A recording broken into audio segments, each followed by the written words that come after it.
Capítulo 19 é o encontro que Jesus tem com Zaqueu. Somente Lucas fala sobre esse encontro. Os demais apóstolos, João, Mateus, Marcos, não citam esse encontro. Mas isso não significa que ele não aconteceu. Até porque nós vamos perceber que tem um simbolismo instrutivo muito grande. Lendo Zaqueu, Lucas, capítulo 19, versículo 1. Tendo Jesus entrado em Jericó, ia atravessando a cidade. Então Jesus, nessas suas visitas, nessas suas jornadas de pregação, ele estava nesse exato instante na cidade de Jericó. Para quem não se lembra da cidade de Jericó, nós encontramos ela lá nos livros de Deuteronômio, no capítulo 34, no versículo 3, lá entre os Pentateucos, mosaicos, falando sobre um exército que era dirigido, guiado por Josué, às muralhas de Jericó. Jericó teve uma confusão em diagnosticarem essa cidade historicamente. Ela só foi realmente descoberta a partir do ano de 1908, porque aconteceu um fato interessante, que com o passar do tempo, aproveitando o oásis daquela região, o rei Herodes e Arquelau, eles resolveram construir uma outra cidade de Jericó ao sul desta, e deram-lhe o mesmo nome, Jericó. Então passamos muito tempo acreditando que a nova cidade de Jericó era realmente a antiga cidade de Jericó. Só depois que as escavações encontraram a antiga cidade de Jericó, viemos então descobrir os fatos históricos que apontavam uma outra região.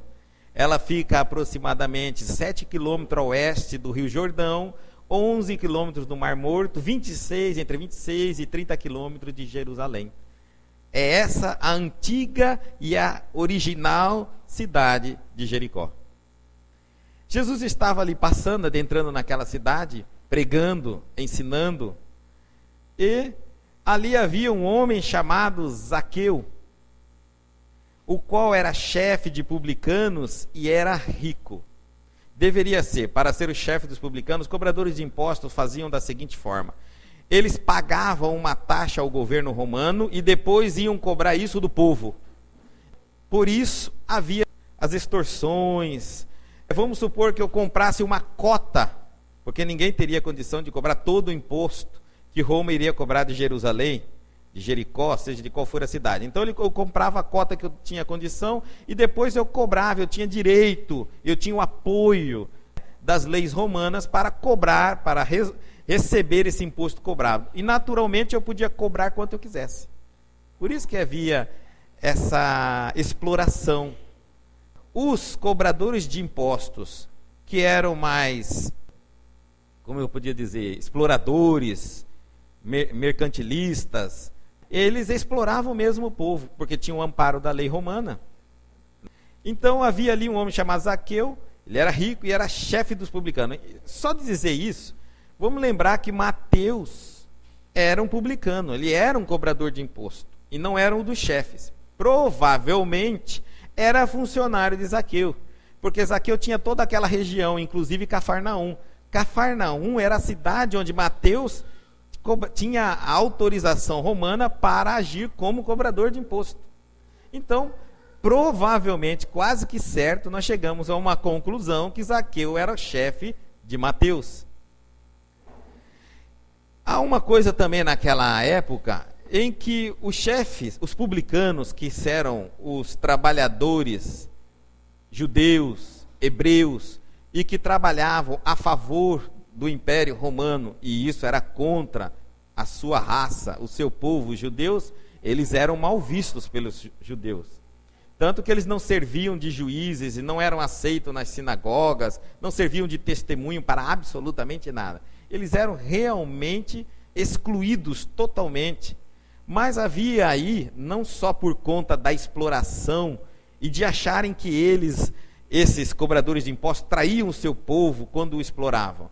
havia também uma enorme cota de inveja, porque eles eram as pessoas mais bem-sucedidas financeiramente da cidade.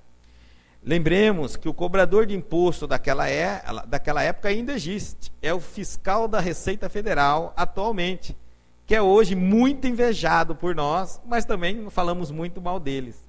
Falamos tão mal deles que ao ter um concurso você fica abismado de ver a concorrência para estar ocupando uma cadeira daquela. Então existe sim, como o ser humano é imperfeito, a cota de inveja, de ter aquela posição, de estar lá, já que eu não posso, atiro pedras para tentar derrubá-los, naturalmente. Então, alguns comentários a respeito de Zaqueu estava por conta do título que ele carregava, e não necessariamente pelas ações que ele tomava por conta do trabalho e da atividade dele.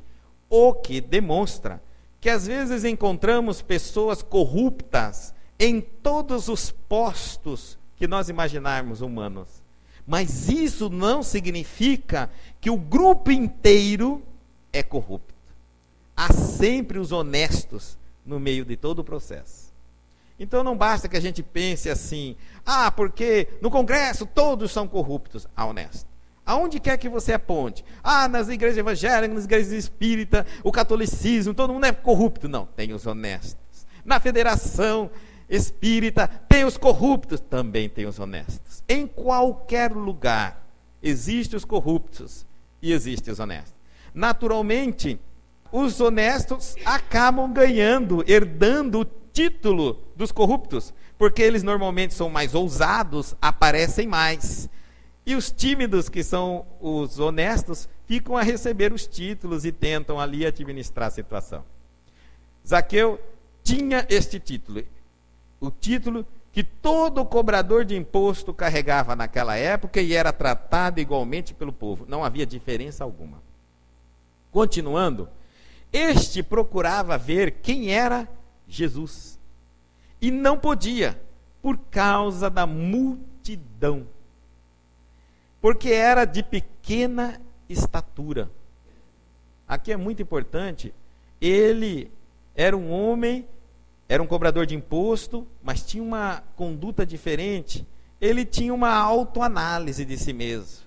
Ao dizer que ele tinha uma estatura pequena, ao ele reconhecer que ele era baixinho, ele tinha então uma perfeita noção da imagem que ele tinha. Vamos colocar isso numa visão psicológica? Quando nós reconhecemos a nossa pequenez, o tamanho da nossa estatura, é muito importante que em todos os momentos que vamos em busca do Cristo, vamos em busca da reflexão, vamos em busca do equilíbrio, será que não é necessário, antes de irmos em busca, como se o que vamos encontrar fosse a solução, não prepararmos primeiro a nós mesmos em sentido de humildade, no sentido de reconhecermos a pequenez que somos? Quantos de nós, ao pedir, ao elaborar um pedido a Deus, esquece que está pedindo e passa a comandar Deus? Vocês já perceberam que às vezes nós não nos curvamos nem diante de Deus, nem diante do Cristo? Queremos dizer a Deus o que Ele deve fazer, ou o que Ele não deve fazer, como se nós fôssemos o dono de Deus. Deus deixa de ser aquele que nos criou para ser apenas o nosso servo, aquele que deve satisfazer os nossos pedidos, independente das leis do universo. Não importa se o meu filho está certo ou errado. Deus, eu quero assim, assim, assim, assim, assim. Prenda todos os bandidos da cidade, menos o bandido que mora na minha casa. Esse que a polícia não enxergue, que a justiça não o alcance. Não é esse pedido que fazemos? Eu quero toda uma justiça que se realize do portão para fora de casa, do portão para dentro de casa. Eu quero outra justiça, conforme a minha maneira de analisar a situação. E então, aqui mostra que Zaqueu tinha um comportamento um pouquinho diferente, porque ele percebia a sua estatura. Então ele sabia quem ele era.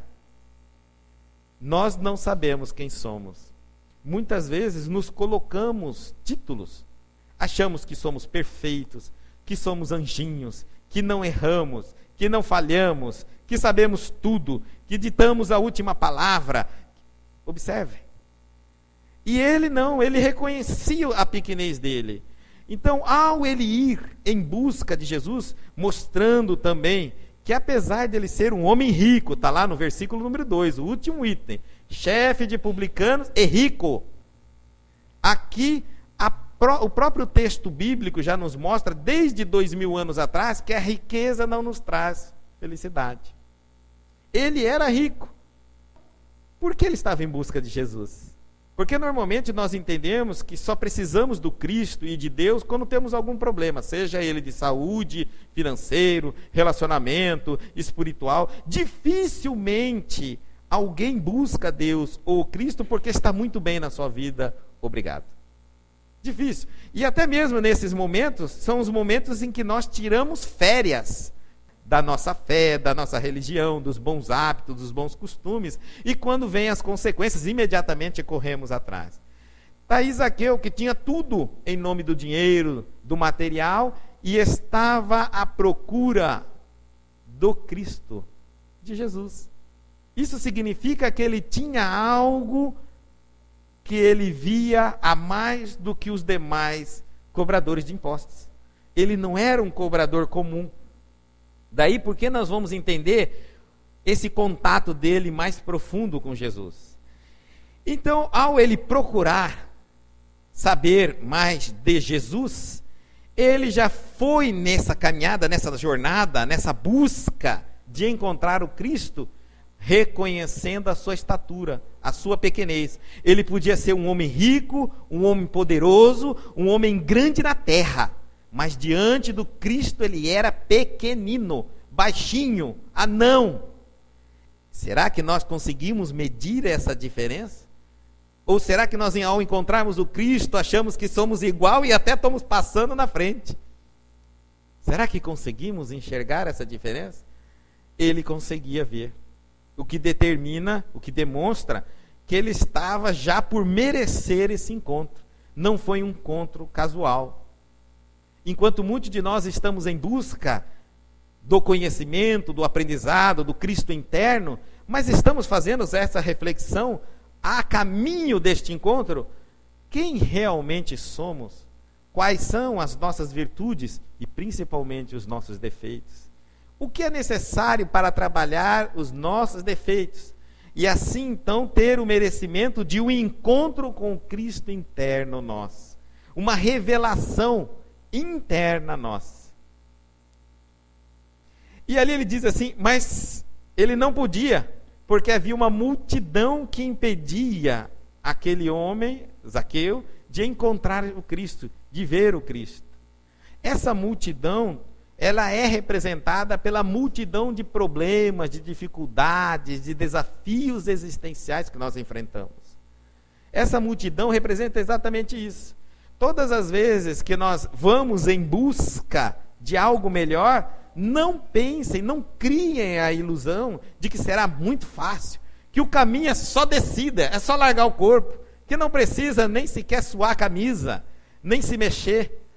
Muitos de nós acreditamos que ir em busca do Cristo é entrar no quarto, fechar a porta, ajoelhar-se próximo à cama e pedir tudo o que nós queremos para Deus, como se Deus fosse um Papai Noel e não Deus. Na realidade, quando nós vamos ao encontro do Cristo, nós vamos encontrar uma multidão de empecilhos. O primeiro e o maior empecilho que encontramos para reconhecermos Jesus nesse encontro é a reforma íntima.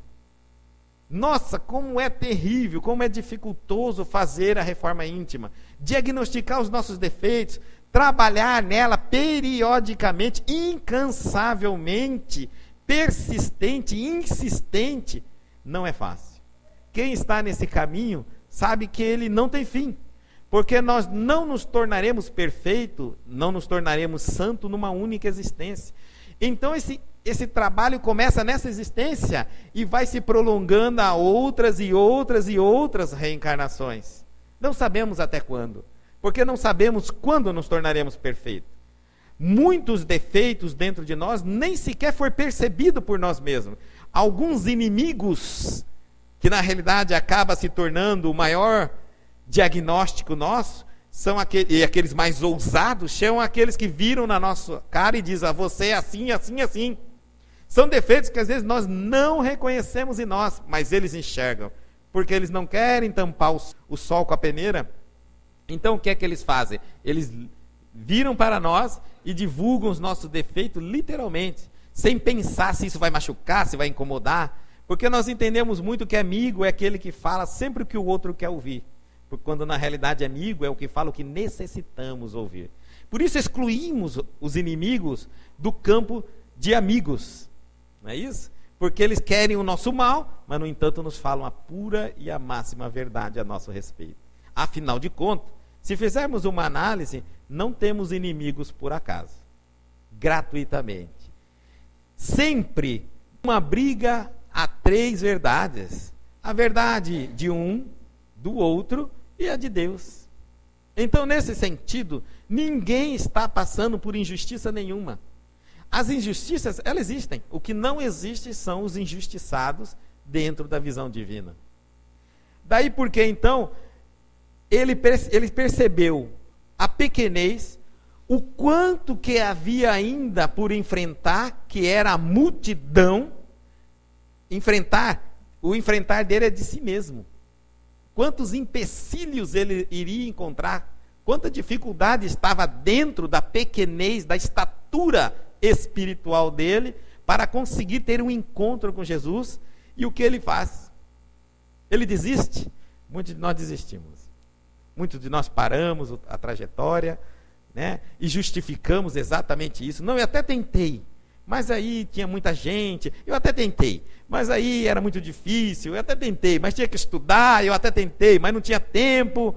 Quantas justificativas nós podemos dar sentado agora para tentar dizer o porquê não evoluímos todos os dias? Por que não nos tornamos melhor a cada dia, se cada dia é uma nova página na história da nossa vida, da nossa evolução espiritual?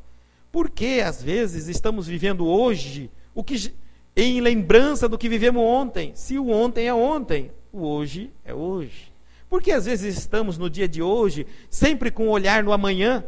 Ora, se o amanhã é apenas o reflexo de hoje, então por que não dar valor no presente, no agora, e agir no agora, como se ele realmente, e é, o mais importante momento da sua existência?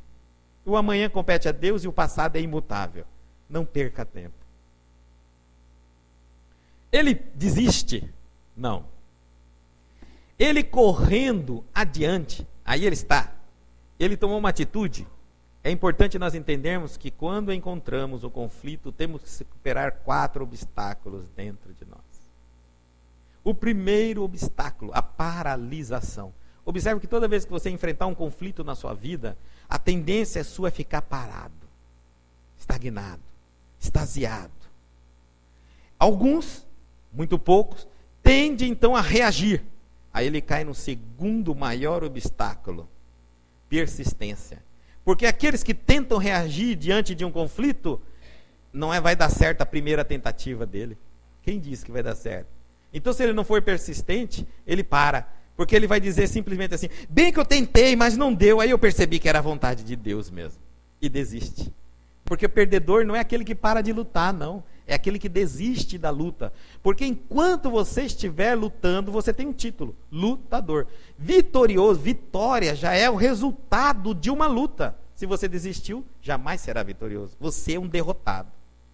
Então nunca desistir de lutar. Diante da dificuldade, reaja. Não fique ali parado, como se realmente Deus não lhe deu nenhuma possibilidade.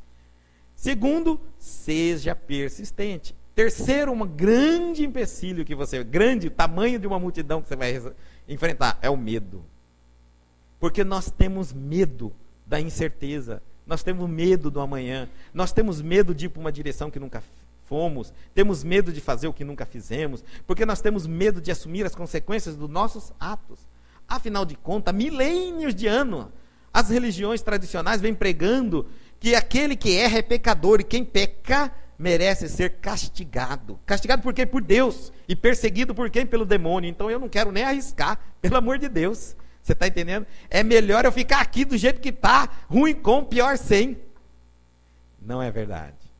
Porque nós não respondemos pelos erros que cometemos, mas pela possibilidade das ações certas que deixamos de fazer, que podíamos e devíamos ter feito e nos omitimos, pelo mal que isso proporcionou. É o ficar de braço cruzado diante das situações que se desenrolam da vida. Porque ninguém será cobrado por uma decisão errada. Afinal de contas, Deus lhe deu o direito de você decidir para que lado você vai caminhar. Se você não acertar a sua atitude, não tem problema. É por isso que existe a reencarnação, retornar quantas vezes for necessário até aprender.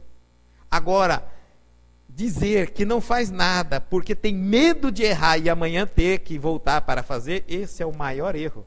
Porque a sua consciência nunca te deixará em paz, sabendo que você podia livrar os semelhantes, a si mesmo, até a humanidade, daquelas consequências. Afinal de contas, ninguém está no lugar onde não deveria estar. E não está sobre posse do poder que poderia usufruir. O quarto grande gigante que nós temos que enfrentar dentro de nós é o ressentimento. Porque todas as vezes que nós passamos por um problema muito sério, ficamos ressentidos. Mas o que é o problema do ressentimento? Eu sou humano.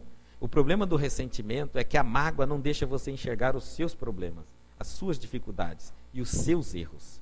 Ela te cega. Por isso que existem pessoas que ficam magoadas. Ao passar por uma situação, ela repete o mesmo erro, a mesma atitude. Algumas pessoas dizem que o problema persegue ela, mas na realidade é ela que atrai o problema, persistindo no comportamento que sempre resulta a mesma situação. Por quê? Porque a cada vez que ela se envolve numa situação, ela sai dali magoada. Quando ela sai magoada, ela não consegue se analisar. Ela não consegue enxergar sua parcela de erro no contexto. Então ela não muda. São pessoas que naturalmente saem apontando todas as situações que elas passaram no mundo, elas conseguem apontar o erro que todo mundo teve, a parcela de erro que todo mundo teve envolvidos naquela situação, mas não consegue falar do erro que ela teve em relação a isso. Por isso, não cresce. Observe que as pessoas magoadas, melindrosas, têm uma dificuldade extrema de amadurecerem, exatamente pelo excesso de mágoa que carrega. Se fecham, se sentem vitimadas pela vida, se sentem perseguidas, se sentem injustiçadas, e aí elas não conseguem reagir. Então são 4 gigantes para nós enfrentarmos diante de uma crise. O primeiro dele é faça alguma coisa. Segundo, não desista. Terceiro, não tenha medo de errar. Quarto, perdoe. Porque você tem que fazer uma leitura racional e não emotiva da situação. As emoções provenientes das situações normalmente são instintivas. Observe: choro, tremor, ansiedade, raiva, ódio. São todas reações instintivas. Nenhuma delas são ações provenientes de uma elaboração consciente de ideias. Porque se você pensasse, você agiria e não reagiria. E é isso, você só vai conseguir despertar uma outra área do seu comportamento proveniente dos sentimentos e não das emoções. Porque para isso você vai ter que controlar as emoções, e isso você está controlando seus impulsos e despertar seus sentimentos. Sentimentos são áreas nobres do nosso comportamento, são atitudes extremamente humanas. As reações nem sempre são humanas, porque nós, lembremos, temos dentro de nós o instinto animal, e às vezes na defesa esquecemos de ser humano. Então, o que ele faz? Ele não fica parado, ele não fica ali resmungando. Eu sou baixinho, a multidão é muito grande, você vê que injustiça, eu não consigo chegar até o Cristo, até Jesus. Não, de forma alguma. Ele vence todos esses desafios internos, e aí então ele se torna um gigante. Baixinho como é, se torna um gigante em coragem, em ação. Ele corre. Há uma atitude de ação. Correr. Ele corre. Ele corre adiante. Ele não corre para voltar na onde se encontrava, em casa. ele não usa também do poder que ele tinha. Normalmente, um homem rico naquela época, que era uma época muito materialista, pouco espiritualizada, não é muito diferente da época que nós estamos vivendo hoje, mandaria chamar Jesus à casa dele. E ali aguardaria Jesus, ele tinha o poder. Nós não vemos muita gente dizer isso, né? Manda chamar até o bispo para celebrar missa em casa, mas o bispo só vai na casa de quem tem condição, não é? Não vai na casa de qualquer um. Então, o poder dava a esse, o direito dele de chamar Jesus até a casa dele, porque era ele que queria falar com Jesus, e seria para Jesus bem visto ao entrar na mansão de Zaqueu, no palacinho que ele tinha. Imagina só. Mas ele, em sentido humilde, ele se iguala à multidão. Ele se torna um como nós, necessitado na busca de Jesus. É importante a gente descer do pedestal que nós estamos, seja qual for esse pedestal. Na estatura somos todos baixinhos diante de Jesus. Ele é o mais alto em todos os sentidos. Daí então, ele percebendo isso, ele não só corre, ele corre adiante, ele observa aquela corrente de pessoas, aquela onda de gente, para onde ia caminhar? Ah, vai nessa direção aqui. Corre na frente, usa a inteligência para tirar essa diferença da estatura. Ele está tomando uma atitude. Perceberam? Está tomando vencendo o primeiro gigante dele, está tomando uma atitude. Então sobe a uma árvore chamada sicômoro, que na realidade era a figueira indiana. Eu coloquei aqui a imagem para você ver o tamanho dessa figueira. Ela chega a 16 metros de altura e 10 metros de diâmetro. É enorme. Só que eles não utilizam a palavra figueira aí, exatamente porque, do grego, essa palavra poderia ser traduzida em figueira e sicômoro. Se nós traduzíssemos como figueira, como existe algumas bíblias, como figueira, daria numa visão um pouco sem sentido, porque as figueiras tradicionais daquela região eram baixinhas. Então daria a impressão que Zaqueu correu e subiu num busto, né? Uma coisa assim, pequenininha, numa árvore baixinha, não tem sentido nenhum. Então ele retirou essa palavra na tradução figueira para colocar a verdadeira, sicômoro. Agora sicômoro já é diferente, é uma árvore mais robusta. É uma espécie única de figueira. E tinha que manter a linha da figueira. Por quê? Porque nós sabemos que a figueira tem um sentido espiritual muito grande. Se vocês analisarem o figo ao partirem ele, vocês vão ver que o figo, a flor dele é voltada para dentro, é fechado. Quando você parte o figo, ali dentro está a flor. Então é uma flor que cresce para dentro. A beleza do figo está dentro dele, não fora. Fora ele é bem simples e feinho, mas quando você parte, ele chama muito a atenção. Maduro ele vai ficando mais bonito, ele vai ficando mais para dentro. Quando Zaqueu faz essa busca e sobe, ele volta correndo e sobe, ele faz uma elevação, percebendo a dimensão que ele era, a pequenez que ele se encontrava, diante da figura que ele precisava enxergar, ele faz esse movimento de socorro. Nós podemos fazer a elevação espiritual de duas maneiras. Uma é uma oração. Quando a gente para, senta e volta para dentro de si mesmo, estamos fazendo uma elevação vibracional. E isso é uma elevação espiritual. Para poder fazer um encontro que vale a pena com Jesus, senão não vale a pena de absolutamente nada. Nem enxergaríamos na multidão. Aqui há um outro sentido, que se ele não estivesse preparado para ver Jesus, ele não conseguiria nem reconhecê-lo misturado na multidão. Porque Jesus era um homem igual a nós. Não emitia a luminosidade, não flutuava, não fazia milagres a todo momento. Ele era um homem judeu, como todos os milhares de judeus. Então ele precisou fazer uma elevação. Aí ele busca um sicômoro. Observe que cada palavra colocada no texto bíblico tem um significado, e não uma figueira. Então ele busca exatamente o figo, né? Mas uma árvore robusta. Só que ele não faz isso através da oração. Zaqueu era diferente, porque esse trabalho que fazemos em busca do Cristo interno, buscando apenas a oração, ele é muito válido. E nós deveríamos sim fazer, só que não deveríamos nos acostumar e trocar a oração por reforma íntima. A verdadeira oração é aquela que nós fazemos diariamente, através do pensamento, do sentimento e do comportamento.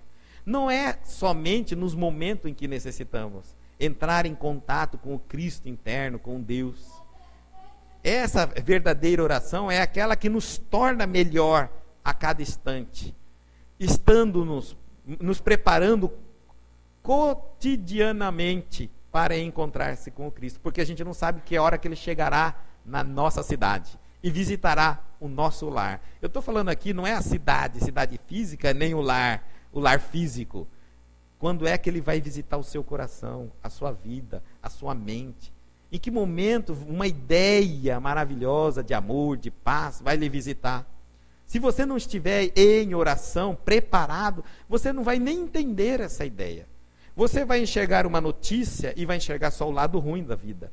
Vai ter em contato com as pessoas e vai se desiludir com ela. Você vai ver o mundo como o verdadeiro inferno, porque você está totalmente fechado em vibrações baixíssimas, onde você passa a enxergar o efeito e não a causa. Daí então, a fim de vê-lo, olha só, tudo isso que ele faz, ele corre, ele sobe no sicômoro para ver Jesus. Ele só queria isso, ver o Cristo. Ele não falou aqui em nenhum momento que ele queria falar com Jesus. Ele não falou em nenhum momento que ele queria tocar em Jesus. Ele não falou nada, ele só queria ver aquele homem. Por quê? Porque ele já estava preparado para reconhecê-lo. Quando eu falo isso, é muito importante. Será que nós estamos preparados para reconhecer o lado bom em nós? Na multidão de defeitos que está aí dentro de nós? Que lado que a gente consegue resgatar melhor da nossa personalidade?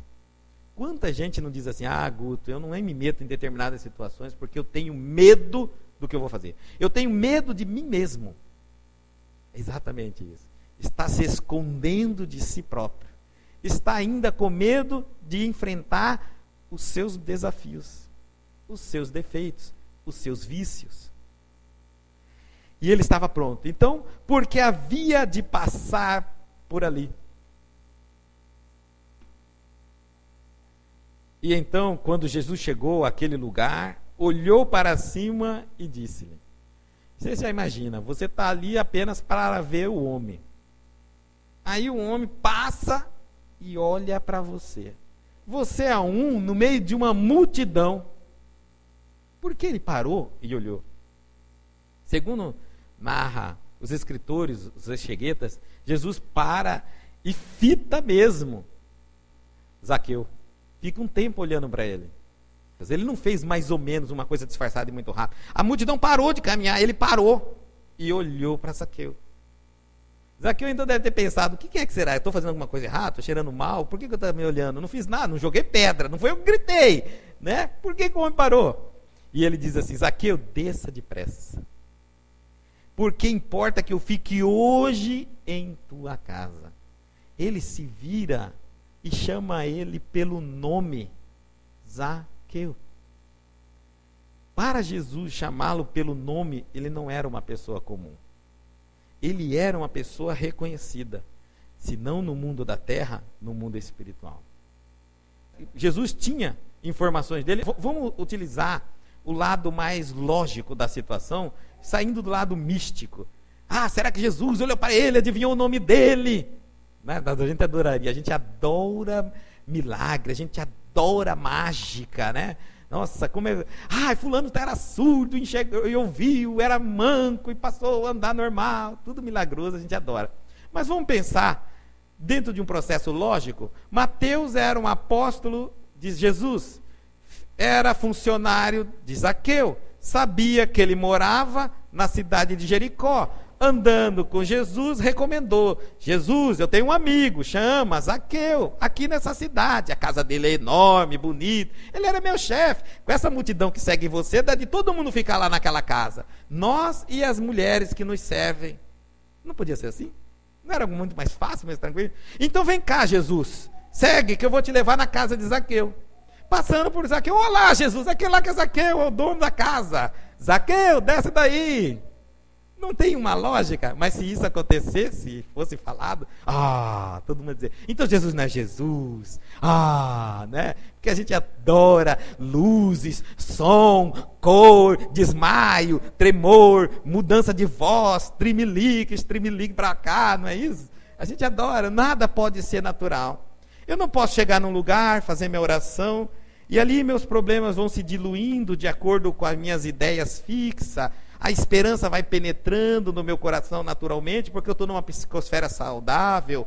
Os benfeitores estão ali me envolvendo. Eu recebo um passe espiritual. Meus olhos não alcançam a atividade espiritual, mas elas existem porque o amor está em todo lugar. É algo muito natural, porque o amor não é algo artificial. Então, esse processo é dentro da lei, e eu recebo aquilo que eu mereço, me tornando, saindo dali com mais paz. Que coisa mais simples, né?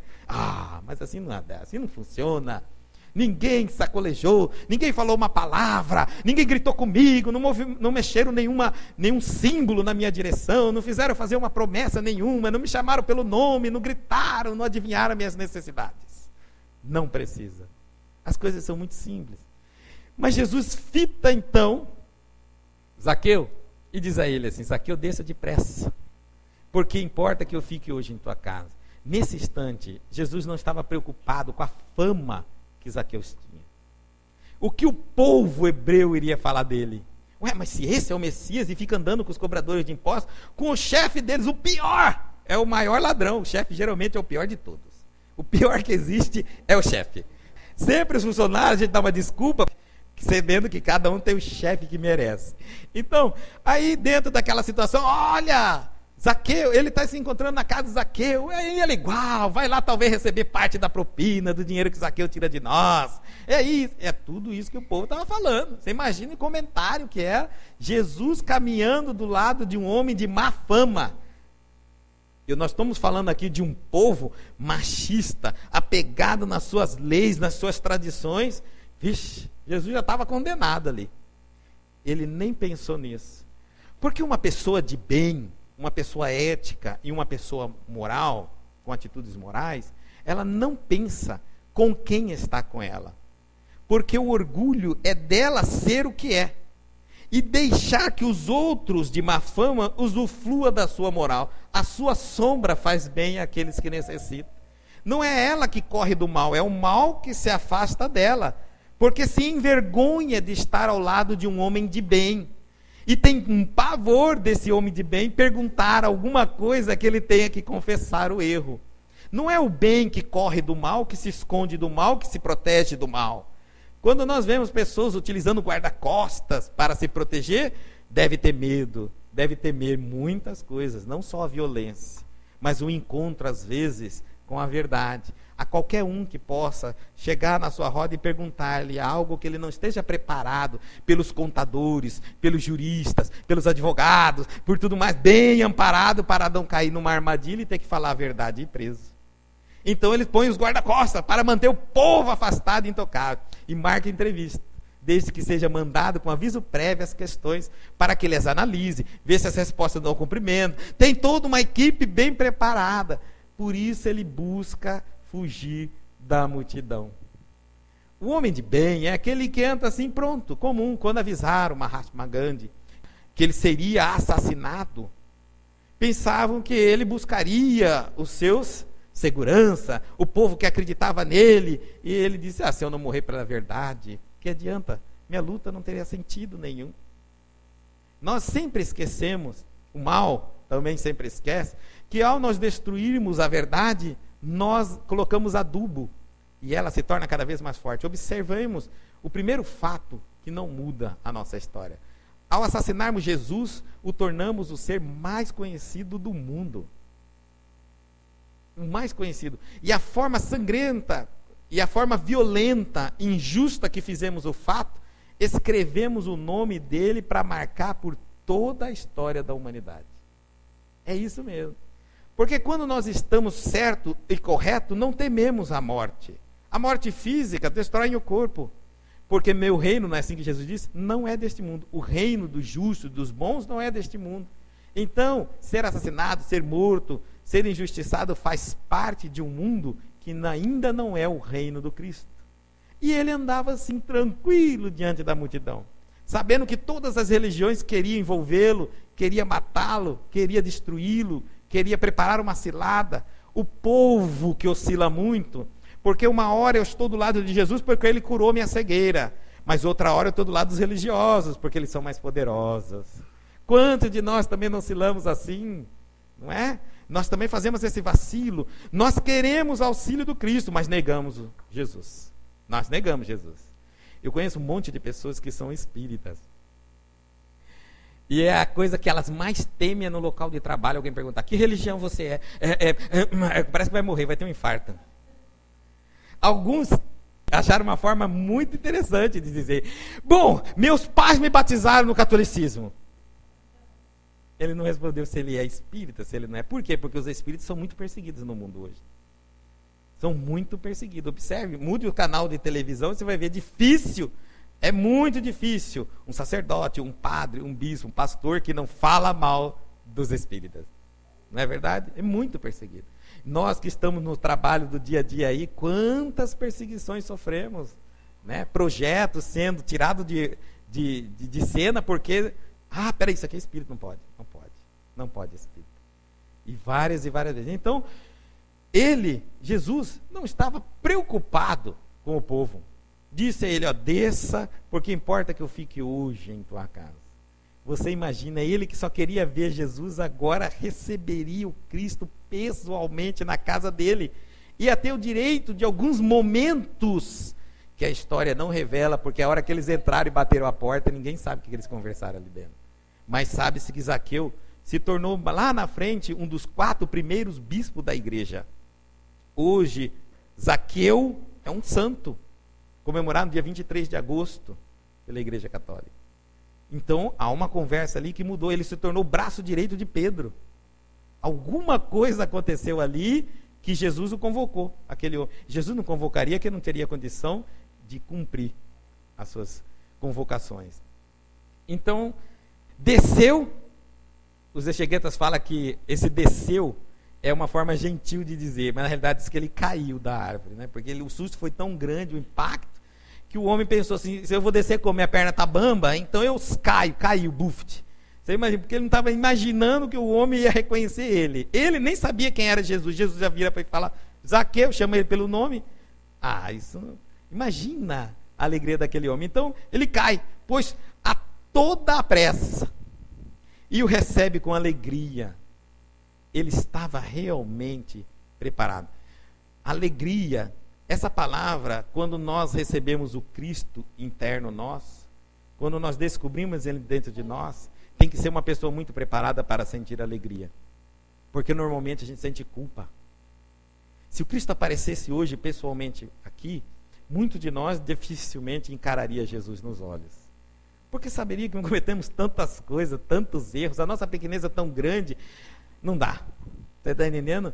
Então, para encontrar com Jesus com alegria, para encontrar o Cristo com satisfação, é porque eu já fiz a minha parte, os meus deveres, a minha reforma íntima, eu estou numa luta gigantesca, e esse encontro com Jesus seria um merecimento, a coroação de uma luta titânica interna de autoaprimoramento e de evolução.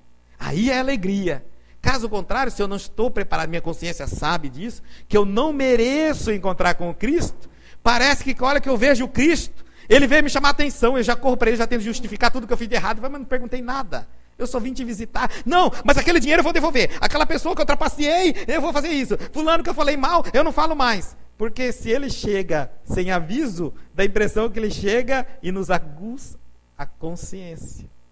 Ao dizer que Zaqueu se alegra com a visita de Jesus na sua casa, significa que ele estava preparado. senão ele sentiria culpa pela visita de Jesus. Ao verem isso, todos murmuravam, dizendo: entrou para ser hóspede de um homem pecador.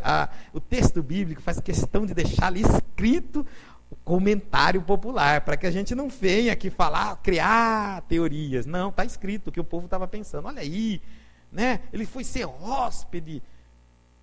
Na Bíblia, em João 14, 13, diz que aquele que me amar, ele aceitará minha doutrina, e o Pai o amará, e ele virá, e ali ele criará, digamos assim, a sua morada, ali ele ficará, ali ele se instalará.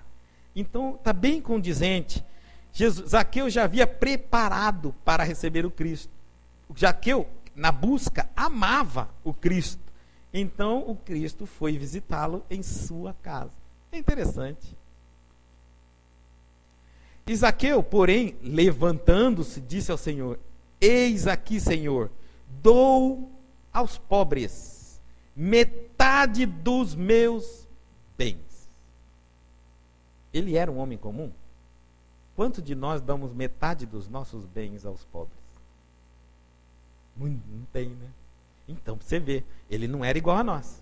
Ele tinha uma função de cobrador de imposto, mas ele não era igual a nós. Ele dava metade do que ele tinha aos pobres. Então ele era uma pessoa de renúncia incrível.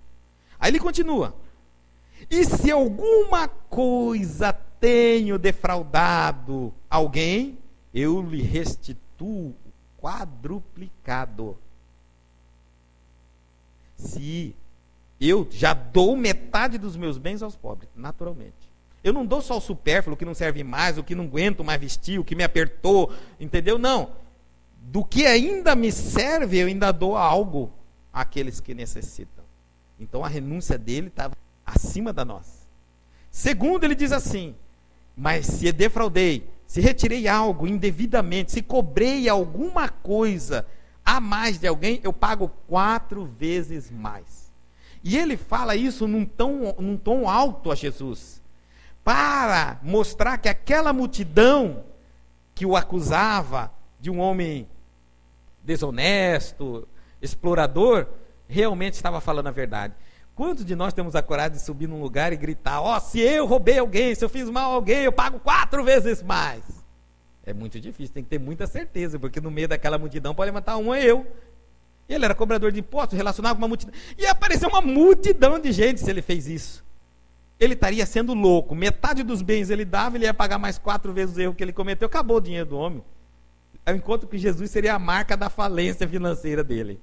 Mas ele fez isso, sabe por quê?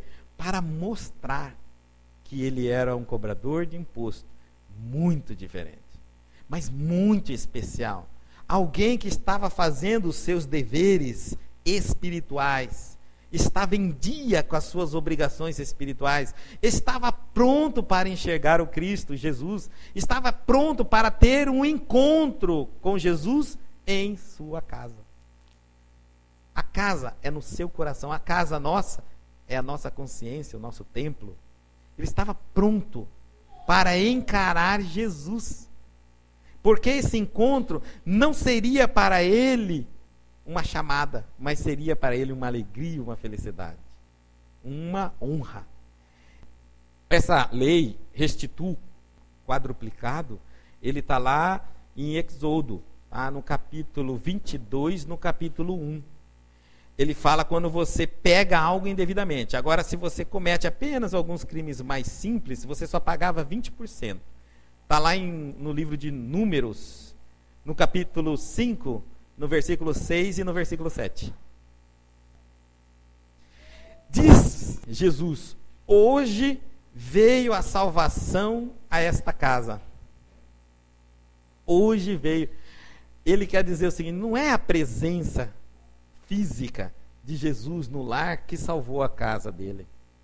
Mas Zaqueu já havia feito tudo o que era necessário para salvar a casa do Espírito, não é a casa do lar, não é as paredes, porque a gente não salva a parede, não levamos parede para lugar nenhum, salvamos a nós. né? A nossa casa, o nosso coração, a nossa mente, a nossa consciência. Então ele fala, olha, hoje veio a salvação a esta casa. Hoje, Zaqueu, você fez o último esforço para merecer me encontrar. O esforço de vencer a si mesmo. Você veio cumprindo tudo o que era necessário. Você se tornou o primeiro item, justo. Não há amor sem justiça. Nós somos injustos naturalmente, dizemos que amamos. Não. Esse amor que nós damos a determinadas pessoas ligadas ao nosso clã familiar, isso é mais apego, porque o amor, ele é incondicional. E nós entendemos o amor com a primeira aplicação de justiça. Quantas mães, pais, não vão reclamar nas escolas quando o professor adverte-os porque os filhos estão se envolvendo em droga, em briga, em prostituição? Os pais, ao invés de agradecer, os professores vão lá na intenção dizendo de amor, que é na realidade de apego, e vão e esculhambam os professores pelas advertências que estão recebendo. Quantas vezes nós não vamos tentar auxiliar alguém e saímos levando 4, 5 pedradas? Por quê? Normalmente, porque nós dizemos, não, mas eu amo a minha família. Você tem apego a ela. Porque se a amasse, enxergaria verdadeiramente a crise que está vivendo. Perceberia que está andando na droga, na prostituição, que está cometendo os erros. Você está cego pelo orgulho e a vaidade sua. O ego tomou conta. E acha porque ele veio e tem uma carga genética parecida com a sua, é santo, é perfeito. Mas como? Se você não é santo, se você pensar que essa carga genética é igual à sua, aí agora você já sai correndo para segurar o menino. Entendeu? Porque ninguém é santo, a mãe também não é santo, o pai não é santo, o filho também não pode ser santo. Se fosse pela carga genética. Que nós vemos que é completamente o contrário, uma vez que Jesus veio de Maria e José. Então, hoje veio a salvação nesta casa. Você está pronto, Zaqueu? Porque também este é filho de Abraão. E aí Jesus fala isso à multidão, respondendo. Alguns exegetas exploram essa frase, porquanto também este é filho de Abraão, dizendo que Zaqueu então não era judeu, ele não era hebreu, ele era gentil.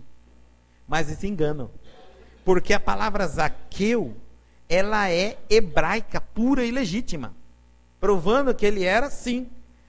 Jesus teria intencionalmente de dizer assim, olha, não é porque vocês o intitulam separado da sua sociedade, ele deixa de ser filho de Abraão. Porque não são os homens que dizem o que são os homens. É Deus que diz o que é o homem. Não somos nós que dizemos quem é santo. É Deus que diz quem é santo. É Deus que cabe esse poder de julgar a atitude humana.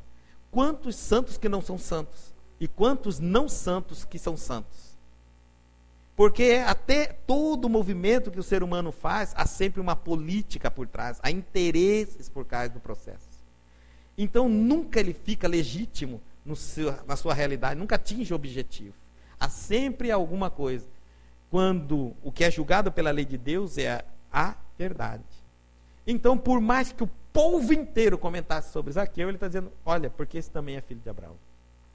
Vocês podem não aceitá-lo, mas que é. Porque o que ele faz, ninguém fazia. Porque o Filho do Homem, diz assim completando, veio buscar e salvar o que se havia perdido. E é aqui uma coisa muito interessante. Ele estava, Jesus, no mundo para salvar o que se havia perdido. Era a nossa alma que estava perdida? Pelo amor de Deus, nós não temos uma alma perdida, não. Não se preocupe não, que Deus tem um senso ali, ele conta sempre, não tem uma alma perdida. Na realidade, o que estava perdido eram os nossos sentimentos por nós mesmos e pelo nosso próximo. Os nossos sensos morais, os nossos sensos éticos, a verdade sobre nós mesmos. As religiões tradicionais haviam massacrado isso dentro de regras e regras, 600 e poucos códigos hebraicos. E aí não havia como deixar que a naturalidade do comportamento humano evoluísse. Uma vez que você era o tempo todo julgado, o tempo todo sentenciado, o tempo todo pagando penitência, o tempo todo você vivia fora da sua normalidade, aonde Sigmund Freud, pai da psicanálise, disse que a gente criou a dupla personalidade. de achar que pecado é tudo aquilo que os outros ficam sabendo. Tudo que eu faço escondido e ninguém sabe não é pecado. Porque ninguém sabe, nem tem como me culpar. Porque deixar de fazer errado, porque alguém proíbe, isso é impossível. O ser humano não evolui com proibição. Nós evoluímos pela consciência.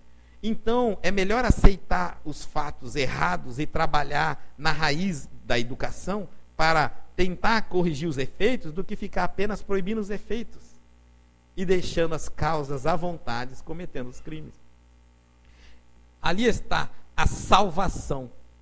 Estávamos perdidos no sentido de nós mesmos, de referência do que é certo e do que é errado. E o Cristo veio para salvar-nos do caminho do erro. Esse salvar não é no sentido de pegar e arrancar a gente sem esforço nenhum, não. Esse salvar é dizer, aqui está a salvação. Este é o caminho, agora cada um vai ter que fazer por si mesmo. Gente, ninguém vai para o céu com as asas do vizinho. Se Jesus tivesse condição de nos levar para o céu, por que você está aqui? Não foi escolhido? Nós vamos, sim, para um céu da nossa consciência, da nossa liberdade. Mas o dia que nós adotarmos comportamentos, pensamentos e atitudes compatíveis com aqueles seres que vivem nos céus. Né? Nesse céu que eu estou falando, são os degraus do mundo espiritual evoluído. É isso.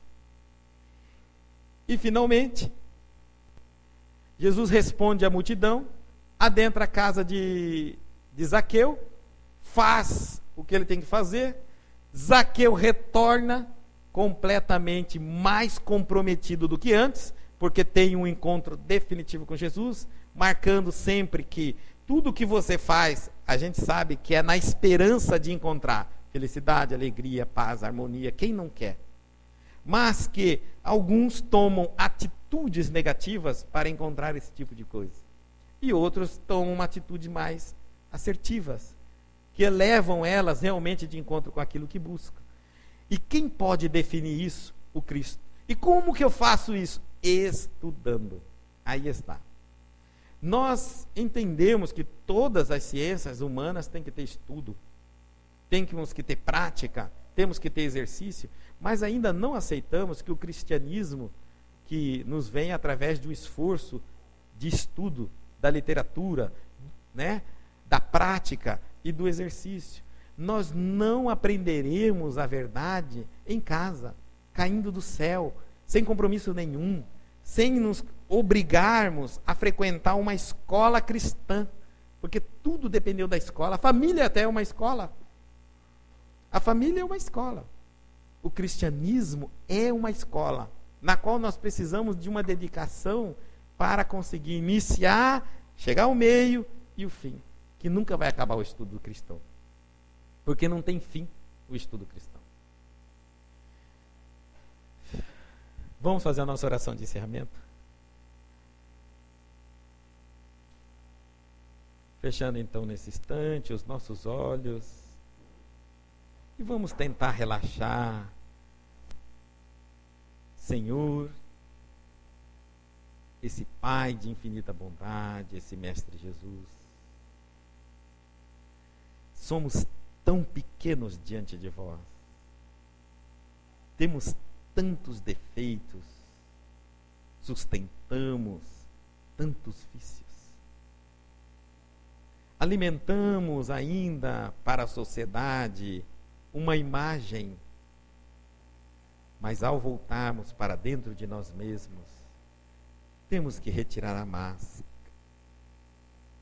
Estamos aqui, Senhor, em necessidade.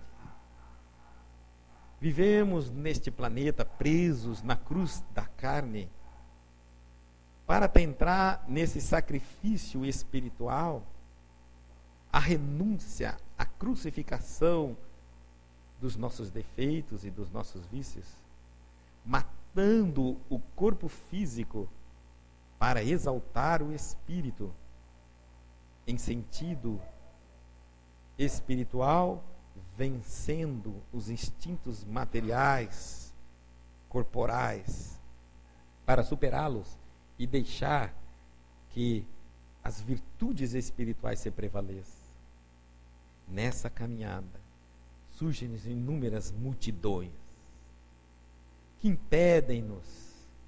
Auxilia-nos a vencer, auxilia-nos a raciocinar, para que nós, diante das necessidades que temos que enfrentar, porque são desafios existenciais, não sentemos sobre as reclamações, sobre os impedimentos naturais, e sim fortalecemos a nossa fé, erguemos a nossa cabeça e caminhemos em velocidade.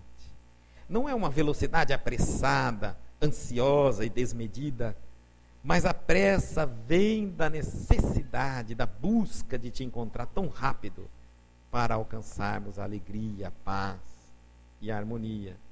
É uma pressa de consciência e não de atitudes. É uma pressa de compromisso para que nós venhamos a criar o hábito, logo, logo, de sermos bons, de falarmos do bem, de expressarmos a bondade, para que, conforme João, no capítulo 14, no versículo 13, nós estejamos prontos para Deus vir e instalar em nós a sua morada, porque nós amamos Jesus e aprendemos a sua doutrina. Obrigado, Senhor, pelas infinitas possibilidades que a vida nos concede incessantemente, exatamente para nós exercitarmos o que há de melhor em nós e dominarmos o que é de pior em nós. Que esse lado sombra, que ainda andam conosco, que são os nossos vícios, que os nossos defeitos, sejam vencidos por nós e fortalecidos o nosso lado da virtude.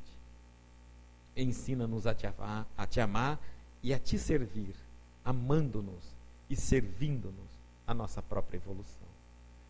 Estendemos aqui os nossos pedidos a todos os nossos familiares, ao nosso lar, à nossa casa. Já que Jesus foi visitar Zaqueu em seu lar, visita-nos na nossa casa, no nosso lar. Agora é o lar físico, é a moradia onde nós ocupamos, nos alimentamos, repousamos. Que a psicosfera desse lar seja nesse instante limpa, restaurada, e que nós, ao voltarmos para o nosso lar, sintamos a alegria, a paz pairando. Jesus esteve lá. E nos comprometemos a não ali mais brigar, xingar, trazer, através do pensamento ou do comportamento, as coisas negativas que hão de se instalar naturalmente. Mas nos comprometemos em manter ao máximo possível o nosso lar como um santuário de paz. Bendito, porque é o local que nos guarda da chuva, que nos protege dos intempéries da natureza, da violência lá fora. Senhor, abençoe o meu lar, abençoe todos aqueles que vivem conosco de forma direta, de forma indireta, que são os espíritos, aqueles que tentam nos induzir o erro. Senhor, abençoa-os, porque apesar de acharem que são nossos inimigos, eles também são nossos irmãos e vossos filhos, e se os criou, submetemos à tua vontade, e os maus espíritos que ali se encontram, que recebam a sua misericórdia e docifiquem o seu coração. Aqueles que adormecerem e aceitarem o tratamento, serão trazidos para cá no plano espiritual, onde serão recebidos com amor, com alegria, porque são filhos de Deus no caminho do progresso. Obrigado, Senhor, pela grande oportunidade de hoje estarmos aqui, pelo trabalho que os nossos benfeitores realizaram para que aqui estivéssemos hoje, porque no mundo onde a perfeição administra, não existe o acaso. E assim